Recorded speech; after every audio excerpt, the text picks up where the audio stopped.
देवशयनी एकादशी व्रत कथा। आषाढ़ माह के शुक्ल पक्ष की एकादशी को देवशयनी एकादशी कहते हैं और यह बहुत महत्वपूर्ण एकादशी व्रत है। इस व्रत को बेहद कल्याणकारी माना जाता है। हिंदू धर्म में कलयुग में मानवों के कल्याण व उद्धार के लिए एकादशी व्रत को सभी व्रतों में उत्तम बताया गया है। आषाढ़ माह के शुक्ल पक्ष की एकादशी को देवशयनी एकादशी कहते हैं और यह बहुत महत्वपूर्ण एकादशी व्रत है। इस दिन भगवान विष्णु 4 माह की योग निद्रा में चले जाते हैं। इसे पद्म एकादशी भी कहा जाता है। इस वर्ष 17 जुलाई बुधवार को देवशयनी एकादशी का व्रत रखा जाएगा। मान्यता है कि देवशयनी एकादशी का व्रत रखने से न केवल व्रत रखने वाले बल्कि पूरे जगत का भला होता है। इससे प्रकृति आपदाएं टल जाती है। इस व्रत को करने वाले को मान्यता अनुसार भगवान विष्णु के वैकुंठ धाम में स्थान मिलता है और उसे मोक्ष की प्राप्ति होती है। आइए जानते हैं देवशयनी एकादशी का महत्व बताने वाली यह कथा। देवशयनी एकादशी कथा। धर्मराज युधिष्ठिर ने कहा, हे केशव, आषाढ़ शुक्ल एकादशी का क्या नाम है?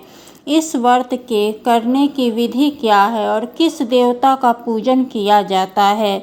श्री कृष्ण कहने लगे कि हे युधिष्ठिर, जिस कथा को ब्रह्मा जी ने नारद जी से कहा था वही मैं तुमसे कहता हूँ।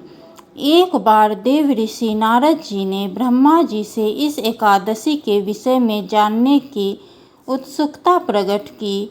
तब ब्रह्मा जी ने उन्हें बताया, सतयुग में मंधाता नाम का एक सूर्यवंशी राजा था। वह महान तपस्वी, चक्रवर्ती और प्रजा का पालन करने वाला राजा था। एक बार उसके राज्य में अकाल पड़ा, चारों ओर हाहाकार मच गया, लोग भूखे मरने लगे। इस परेशानी का उपाय खोजने के लिए राजा मंधाता अपने साथ कुछ विशिष्ट लोगों को लेकर ब्रह्मा जी के मानस पुत्र अंगिरा ऋषि के आश्रम में पहुँचे और उनसे पूछा कि मैं धर्मानुसार राज्य करता हूँ, फिर भी मेरे राज्य में 3 साल से अकाल क्यों पड़ रहा है? अंगिरा ऋषि ने बताया कि इस युग में तप करने का अधिकार केवल ब्राह्मणों को है, लेकिन तुम्हारे राज्य में एक क्षुद्र तप कर रहा है, तुम उसका वध कर दो, इससे अकाल समाप्त हो जाएगा। राजा ने कहा, मैं एक निर्दोष व्यक्ति की हत्या नहीं करूँगा, आप कोई दूसरा उपाय बताएं। ऋषि अंगिरा ने राजा मंधाता को आषाढ़ माह के शुक्ल पक्ष की एकादशी का व्रत रखने की सलाह दी। राजा ने विधि विधान से देवशयनी एकादशी का व्रत रखा। इस व्रत के प्रभाव से उसके राज्य में खुशहाली लौट आई। ओम नमो भगवते वासुदेवाय। श्री